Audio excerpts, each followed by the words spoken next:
Welcome back to Shimpling Park Farm. Well, autumn's certainly given way to winter now.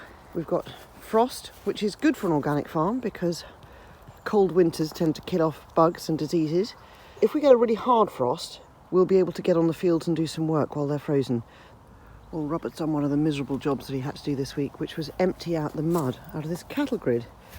This is what divides the field so that tractors can drive across it without having to open gates, but sheep in principle can't. I have known a sheep try and jump it, but in the main they stay inside. They go through the gates. Well, the rams have now been in with the ewes, that's the daddy sheep with the mummy sheep, for 17 days, which completes the first ovulation cycle for the ewes. Robert, George and Cameron are going to catch up the rams and pop a raddle on them. This will mark the ewes who get pregnant in their second cycle. This means that when it comes to lambing, they can make a good decision about who's going to lamb 3 weeks later than the others. Just helps them manage the flocks and manage their time. And it also lets them keep an eye on how prolific the rams are, just in case there's any kind of problem. So we're putting a colour raddle on, which is basically a waxy colour paste. It's got a harness that the colour block will fit into. You can change all the different colours, but we're only using one colour just to know which ewes will be lambing in the second 3 weeks. So how many would you expect? Hopefully there'll be about 15 to 20%. He seems very calm, doesn't he? No, he's fine. He's alright. The basic harnesses are just made out of this material all the way through. Yeah. Whereas these have got extra cotton padding.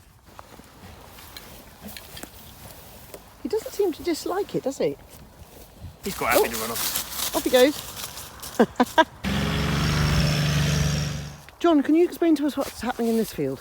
Okay, so this is a field where we had an oilseed rape trial, and we had 2 of those fields this year. Now, one of the main problems about growing oilseed rape organically is it gets eaten by a little pest called flea beetle. And in this field, it basically took most of the crop out.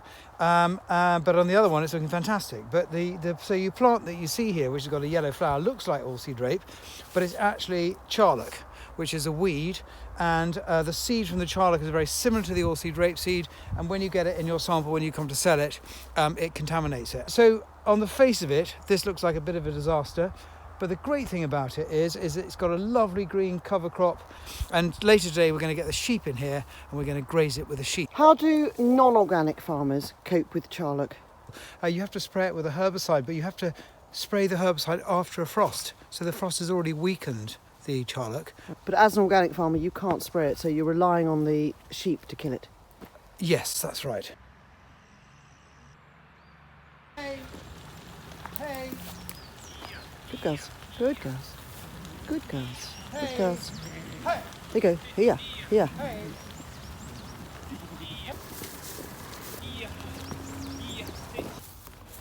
Did you help? Well done, you. So they've crossed the farm and they've crossed the main road. We haven't given them the whole field, just in case it's too much of a shock to their diet.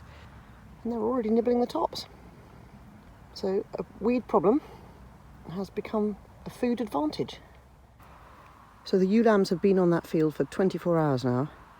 On the left is the bit they haven't got access to, and you can see that they've really done some damage to that charlock. You might remember that last year we planted, with our beans, some oats.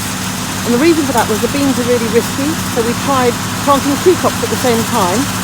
We harvested it at the same time, and now we're separating them out.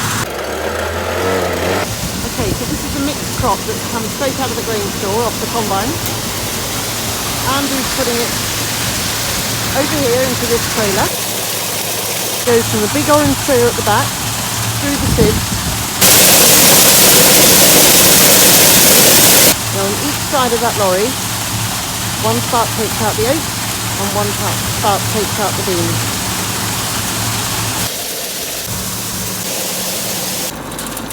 The beans seem to have got stuck in the sieves here.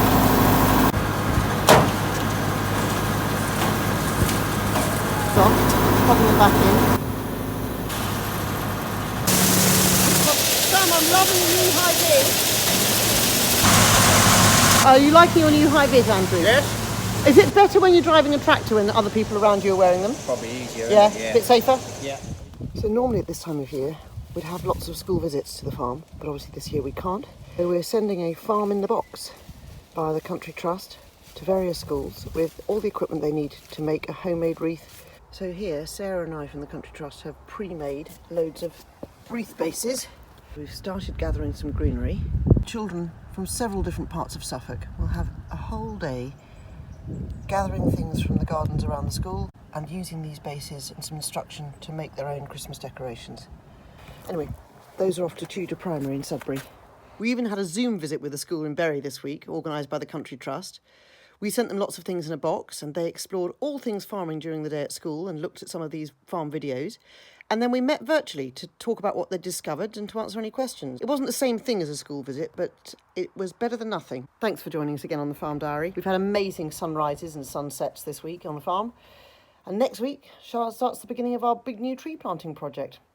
See you then.